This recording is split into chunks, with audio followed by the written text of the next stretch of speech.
지금 정치권에서는 재발의된 내란 특검법을 두고 극한 대치가 이어지고 있습니다. 여당은 6개 야당이 다시 발의한 내란 특검법에 외환죄를 추가한 것을 두고 강하게 반발하고 있는데요. 국민의힘 나경원 의원은 법안 내용을 보고 깜짝 놀랐다며 헌법 질서를 파괴하려는 시도에 동의하기 어렵다고 강조했습니다. 저는 깜짝 놀랐습니다. 아시다시피 김여정 하명법이라고 불리우는 2020년에 대북 전단 금지법을 예전에 통과시켰습니다. 아시죠? 네. 김여정 한마디 하니까 바로 대북 전단 금지법을 만들어서 통과시켜서 지금 이것이 헌법재판소에 가 있습니다. 네. 이런 북한이 제일 싫어하는 게 대북 전단하고 대북 확성기 아닙니까? 이것을 외환죄로 조사한다.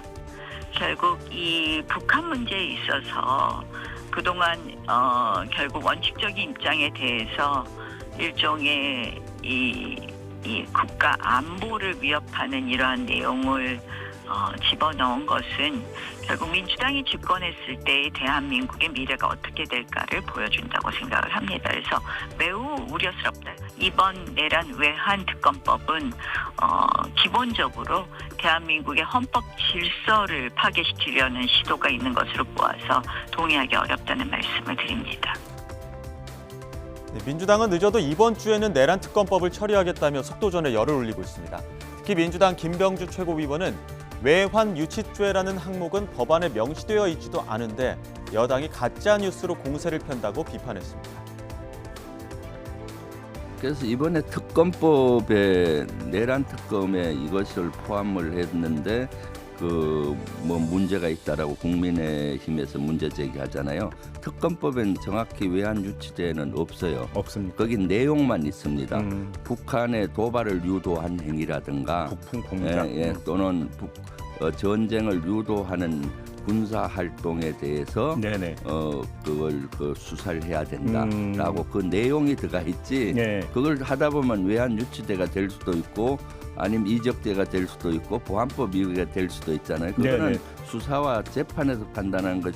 거기에 이적 외환 유치죄가 없는데도 불구하고 항목이 명기가 안 됐습니까? 특검법안에? 특검법안에 내용만 명기됐어요. 북한의 도발을 유도하는 이런 군사 행위 이걸 수사해 달라 이렇게. 근데 괜히 그게 들어가 있다고 가짜 뉴스를 퍼뜨리면서 정치적인 공세를 하는 것이죠. 한편 영장 재집행을 앞두고 관저에서 칩거를 이어가는 윤석열 대통령이 오늘 아침 SNS에 글을 올렸습니다.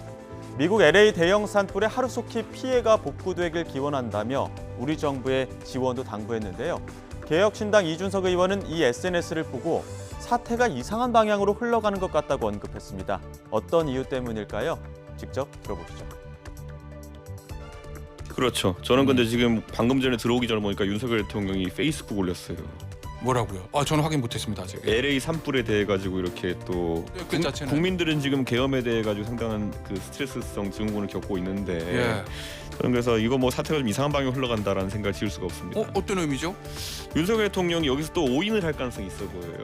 어떤 오인? 그러니까 우리가 헌법재판소에서 진행되는 탄핵 절차와 형사적인 이런 절차 두 가지가 갈래가 있지 않습니까? 지금 물리력으로 이제 지지자 동원에 저지하고 있는 거는 형사 수사받는 프로세스인데 탄핵은 계속 진행되거든요. 그러면 자신이 탄핵 기각될 것이라는 그런 망상에 빠지면요, 더 이상한 주문들을 내릴 가능성이 있습니다. 지지층에다가. 어떤 주문이요? 강경하게 투쟁해라부터 시작해가지고 더 강한 물리적 저지를 요구한다든지. 저는 지금 상당히 안타깝습니다.